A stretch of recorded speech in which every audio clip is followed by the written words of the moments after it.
Hello friends, welcome to SSC coaching centre. दोस्तों, आज की वीडियो में देखेंगे हम गणित के वही प्रश्न जो बार बार एग्जाम में आते हैं और ये सभी प्रश्न ग्रुप 2 में पूछे गए हैं। मैंने ये सभी क्वेश्चन निकाले हैं ग्रुप 2 में पूछे हुए। ठीक है, तो पूरा वीडियो देखना। आप ग्रुप डी की तैयारी कर रहे हैं तो आपको पता चल जाएगा कि किस तरीके का पैटर्न एग्जाम में आता है। तो चलिए स्टार्ट करते हैं। पहला क्वेश्चन, एक घड़ी का क्रय मूल्य ज्ञात कीजिए यदि लाभ 37.5% है और विक्रय मूल्य 1650 रुपये है। ठीक है, विक्रय मूल्य आपका 1650 है और लाभ आपका कितना भाई? विक्रय मूल्य आपका इतना है, लाभ इतना है। अब घड़ी का मूल्य ज्ञात करना है, क्रय मूल्य। आपके पास जो लाभ दे रखा है उसे देखिए कितना है, 37.5%। अब देखिए इसकी फ्रैक्शन वैल्यू निकाल लेना। 2 कमल पे 37 से करूंगा। ठीक है, 37 दूनी का 74, 74 में डूंगा 75, 75 के बटे में 2, 75 के बटे में 2 हो जाएगा और परसेंट का मतलब बटे में 100 होता है। तो देखना ऊपर 75 हो गया, 100 कमल पे 2 से करेंगे तो 200 हो गया। अब कटा दो भाई, 25 से कटाऊंगा 3 बार में और 25 से इसको कटाऊंगा तो 8 बार में कटेगा, यानी कि 3 के बट्टे में 8। 3 के बट्टे में 8 का मतलब क्या है? नीचे वाली वैल्यू आप हमेशा जानते हैं कि कॉस्ट प्राइस रहती है, यानी कि 8 रुपये पर 3 रुपये का फायदा। ठीक है, कोई चीज 8 रुपये की है, मुझे उस पर 3 रुपये का फायदा चाहिए तो मैं उसे कितने में बेचूंगा? ये मेरा प्रॉफिट है। 8 की चीज को 3 का फायदा चाहिए तो मैं उसे 11 रुपये में तो बेचूंगा। तो ये मेरा क्रय मूल्य हो गया, ये प्रॉफिट हो गया। दोनों को जोड़ूंगा तो ये मेरा अमाउंट हो जाएगा कि नहीं? ये मेरा अमाउंट हो जाएगा। 11 रुपये मेरा क्या हो जाएगा? अमाउंट, यानी कि सेलिंग प्राइस। 8 रुपये का चीज है मेरा और मुझे 3 रुपये का फायदा है, तो कैसे मिलेगा मुझे? मैं उसे 11 रुपये में बेचूंगा तभी तो मुझे फायदा मिलेगा। तो बेच कितने में रहे हम? 11 रुपये में। जो सेलिंग प्राइस है वो हमारा 11 है, जो सेलिंग प्राइस है वो हमारा 11 है और यहां कितने बेच रहे हैं हम? 1650 रुपये में बेच रहे हैं, यानी कि 11 सेलिंग प्राइस है, बेच 1650 रुपये में रहे हैं। तो 11 की वैल्यू 1650 है, तो एक की वैल्यू कितनी निकल के आ जाएगी? इस 1650 में 11 से हम डिवाइड कर देंगे, पता चल जाएगा कितनी निकल के आ जाएगी। ठीक है, चलिए मैं 11 से घटाऊंगा। 11 एकम 11, 5 बचेगा 55, 11 पंजे 55 और एक जीरो 150, यानी कि एक की वैल्यू 150 हो गई। हमसे पूछ रहा है कि क्रय मूल्य ज्ञात कीजिए। क्रय मूल्य कितना है? 8 है। तो एक की वैल्यू 150, तो 8 की वैल्यू भैया कितनी? 8 का मल्टीप्लाई कर देंगे 150 से, तो 8 का 0 से मल्टीप्लाई 0 0, 8 पंजे 40 का 0, कैरी का 4, 8 एकम 8, कैरी का 4, 12, यानी कि 1200। कॉस्ट प्राइस हमारा कितना है? क्रय मूल्य हमारा कितना है? 1200 है। बस हो गया, प्रश्न का जवाब आपको मिल गया। कितना? 1200। किस ऑप्शन में है? डी ऑप्शन में। बताइए सभी की समझ में आ गया कि नहीं? चलिए अब देखेंगे अगला सवाल। अगला प्रश्न है, 12 के प्रथम 13 गुणजों का औसत क्या है? 12 के प्रथम 13 गुणज, यानी कि 12 का पहला गुणज 12, दूसरा हो जाएगा 12 दूनी का 24, तीसरा हो जाएगा 12 दूनी का 36, चौथा हो जाएगा 12 चौका 48। ऐसे कहां तक? 13 गुणज तक जा रहे हैं। तो 12 का मल्टीप्लाई 13 से कर दो, कितना होता है? 156। ये 13 में गुणज तक हो गए। ठीक है, इनका औसत पूछ रहा है। ठीक है, औसत। अब औसत कैसे निकालें? या तो सभी संख्याओं का जोड़ के योग करें, फिर जितनी संख्या है उतनी से डिवाइड करें, ऐसा नहीं। मैं आपको तरीका बताऊंगा। 12 24 में 12 का अंतर, 24 36 में भी 12 का अंतर, 36 48 में भी 12 का अंतर, यानी कि जब अंतर संख्याओं में समान चले तो तरीका रहता first plus last divided by 2, याद रखना है। तो फर्स्ट वाली संख्या आपकी 12 है प्लस लास्ट वाली संख्या 156 है, लास्ट वाली संख्या, और डिवाइड में 2। चलिए 12 और 156 को जोड़ेंगे आप तो 168 हो जाएगा, डिवाइड बाई 2। 2 से डिवाइड कर दो, 2 8 16, 2 चौके 8, 84 है आपका आंसर। 84, यानी कि बी ऑप्शन। क्लियर है? चलिए अब देखते हैं अगला क्वेश्चन। अगला सवाल है, सबसे बड़ी संख्या ज्ञात कीजिए। आपके पास देखिए इन चारों में सबसे बड़ी संख्या कौन है? जैसे कि पहली संख्या है आपके पास 2 की पावर 250, ठीक है, 3 की पावर 150, ठीक है, 5 की पावर 100, ठीक है, 4 की पावर 200। ये आपके पास 4 संख्या है ऑप्शन में। इनमें पूछ रहा है कि सबसे बड़ी संख्या क्या होगी। देखिए करने का तरीका क्या होता है कि आपके पास जो पावर है उनका सबका आप HCF लीजिए। तो पावर है आपके पास 250, 150, 100 और 200। इनका क्या करना है? आपको HCF लेना है। HCF मतलब वह बड़ी से बड़ी संख्या जो दी गई संख्याओं को काट दे। तो मैं कौन सी संख्या लूंगा सबसे बड़ी जो इनको काट देगा? 50 सबसे बड़ी संख्या है। क्या है? 50। 50 100 को काटेगा, 150 को भी, 200 को भी, 250, सारों संख्याओं को 50 काट देगा। अगर मैं 50 से बड़ी कोई ले लेता हूं संख्या तो वो 100 को नहीं काट पाएगी। 50 सबसे बड़ी संख्या है आपकी, ठीक है। चलिए ये क्या है आपके पास 2। अब इस 50 से मैं 250 को काट दूंगा, पावर को कितनी बार में काटेगा भाई? 5 बार में काटेगा पावर। पावर कितनी बार में कटेगी? पावर कटेगी 5 बार में, तो यहां 5 लिख दूंगा, ठीक है। यहां कितना है? 3। 50 से काट दूंगा 150 को, कितनी बार में कटेगा? 3 बार में कटेगा।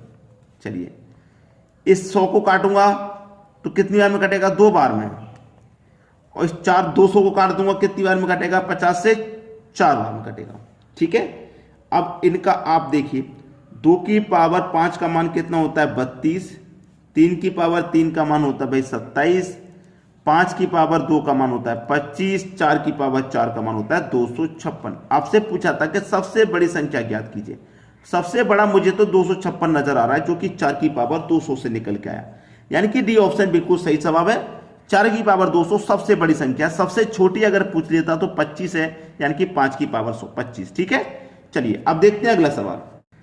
अगला सवाल है, एक दुकानदार 9 वस्तु बेचकर एक वस्तु के विक्रय मूल्य के बराबर लाभ अर्जित करता है, उसका लाभ प्रतिशत कितना है? बहुत अच्छा सवाल। एक दुकानदार 9 वस्तु बेचता है और एक वस्तु के विक्रय मूल्य के बराबर लाभ अर्जित करता है। एक वस्तु के विक्रय मूल्य के बराबर, जैसे कि एक वस्तु है, हमें लाभ चाहिए एक वस्तु के विक्रय मूल्य के बराबर, यानी कि 9 वस्तु बेची उसने। सेलिंग प्राइस उसने क्या किया? उसने 9 वस्तु बेची, ठीक है। उसने 9 वस्तु बेची और एक वस्तु के विक्रय मूल्य के बराबर लाभ अर्जित किया, यानी कि एक वस्तु जितने बेच रहा है ना, उसे पूरा 9 वस्तु पे बेचने पे उतना ही लाभ हो रहा है। उसका मतलब ये है, यानी कि 1 के बराबर तो 9 के बराबर, ठीक है। तो प्रॉफिट हमारा कितना है? 9 वस्तु बेचने पे, आप 9 वस्तु खरीद के लाए, 9 ही बेच दी, प्रॉफिट हमारा उस पर 1 ही है भाई। एक वस्तु के विक्रय मूल्य के बराबर तो लाभ हो रहा है, ठीक है। तो हम क्या करेंगे, जो भी हमारा कॉस्ट प्राइस होगा वो कैसे निकालेंगे? टोटल वस्तु हमारी कितनी है? 9 है, 9 ही तो बेच रहे हैं, 1 का हमें फायदा हो रहा है उस पर। जैसे मान लीजिए 9 खरीद के लाए 90 रुपए में, ठीक है। 9 खरीद के लाए 90 रुपए में, तो 1 हमारी 10 रुपए की होगी, तो 90 कितनी की हो जाएंगी भैया? 10 कमल पे 1 का 9 से कर दो 900 रुपए की, ठीक है। 9 वस्तु हम 90 रुपए की खरीद के लाए, उसमें से 1 का हमें फायदा हो रहा है। 1 10 रुपए की है ना, तो 10 रुपए का हमें फायदा हो रहा है। एक वस्तु के विक्रय मूल्य के बराबर फायदा हो रहा है। तो देखिए 90 की 10 खरीद के लाए, अब मैं क्या करूंगा, उसमें से 1 के बराबर फायदा हो रहा है, तो 9 में से 1 को घटा दूंगा ना, जो फायदा है। तो इसका मतलब क्या है? 8 वस्तु थी, कॉस्ट प्राइस आपका 8 हो जाएगा। तो लाभ प्रतिशत कितना है? लाभ तो 1 का हो रहा है ना, और लाभ हानि हमेशा किस पे निकलती है? कॉस्ट प्राइस पर, यानी कि 8 पर। और प्रतिशत के लिए मटे में 100, तो 8 से 100 कटा दूंगा, यानी कि 12.5%। ये आपका सही जवाब है, डी ऑप्शन। अब देखते हैं अगला सवाल। अगला सवाल है, यदि a माइनस बी का होल स्क्वायर, b प्लस सी का होल स्क्वायर, c माइनस 2 का होल स्क्वायर इक्वल टू 0, यानी कि ये तीनों टर्म आपके 0 के बराबर हैं। तीनों ही टर्म 0 के बराबर कब होंगे? जब आप इसको भी 0 के बराबर रख दें, इसको भी 0 के बराबर रख दें, इसको भी 0 के बराबर रखें। तीनों टर्मों को आप 0 के बराबर रखेंगे, तब ये पूरा 0 के बराबर होगा, ठीक है। चलिए पहला टर्म है आपका a माइनस बी का मतलब 16, इसको मैं क्या करूंगा? 0 के बराबर रख दूंगा। तो 0 के बराबर मैंने इसको रख दिया, तो a इक्वल, यानी कि 16 माइनस का बराबर के धरा के प्लस का 16 हो जाएगा, ठीक है। ये मैंने 0 के बराबर रख दिया। अब इसको भी 0 के बराबर रखूंगा, b प्लस 6, इसे भी मैं 0 के बराबर रख देता हूं, तो b ये प्लस का 6 बराबर के धरा के माइनस का 6 हो जाएगा, ठीक है। अब इस वाली वैल्यू को भी मैं इधर रख दूंगा, यानी कि c माइनस 2, इसको भी मैं 0 के बराबर रखूं, तो c माइनस का 2 बराबर के धरा के प्लस का 2, तीनों ही वैल्यू को देखिए मैंने 0 के बराबर रख दिया, ठीक है। चलिए अब आपसे पूछ रहा है कि a plus B divide by C क्या होगा? भाई a का मान कितना है आपका? 16, तो मैं 16 रख दूंगा, ठीक है। उसके बाद में b का मान कितना है? b का मान माइनस का 6। अब देखिए माइनस का 6 ये और प्लस का b ये, तो माइनस प्लस क्या हो जाएगा आपका? माइनस प्लस माइनस, यानी कि माइनस का 6 डिवाइड में c का मान रखिए, c का मान आपका 2 है। अब 16 में से 6 जाएगा तो 10 बचेगा, 10 में 2 से डिवाइड कर देंगे, आंसर आपका 5 आ जाएगा। ये हो गया आंसर 5, यानी कि बी ऑप्शन। क्लियर है? चलिए अब देखते हैं अगला सवाल।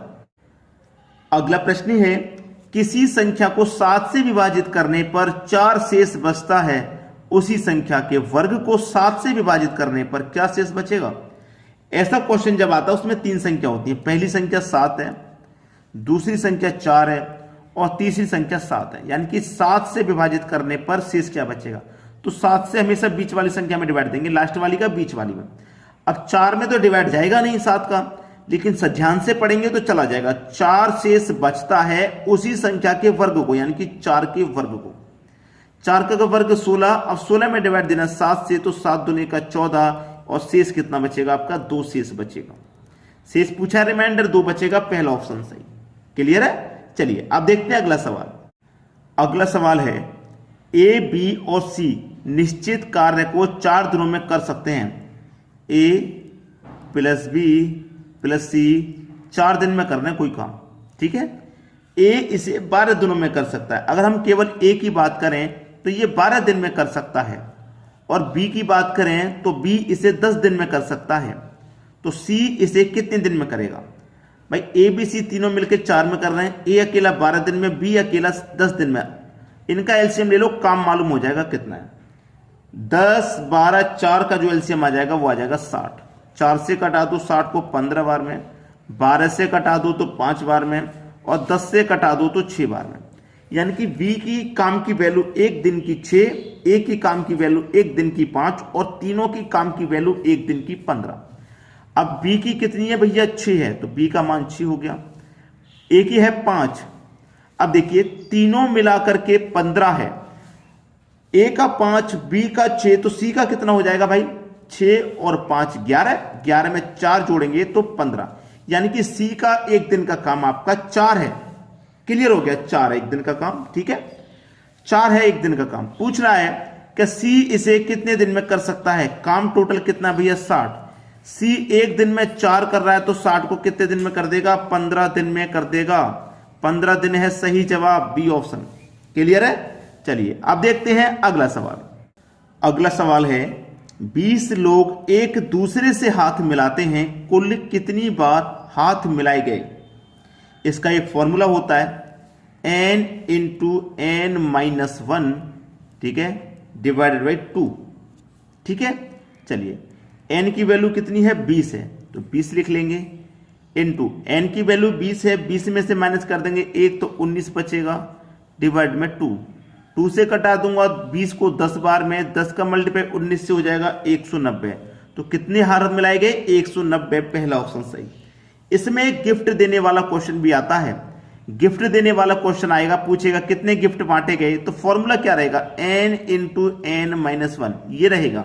2 से डिवाइड नहीं करना, यानी कि ये ऊपर वाला रहेगा इतना, 2 से डिवाइड नहीं करना, ठीक है। अगर गिफ्ट वाला पूछा जाएगा कितने गिफ्ट बांटे गए, तो ये गिफ्ट वाले के लिए। तो दोस्तों आज के वीडियो में इतना ही। वीडियो देखने के लिए आपका बहुत बहुत धन्यवाद।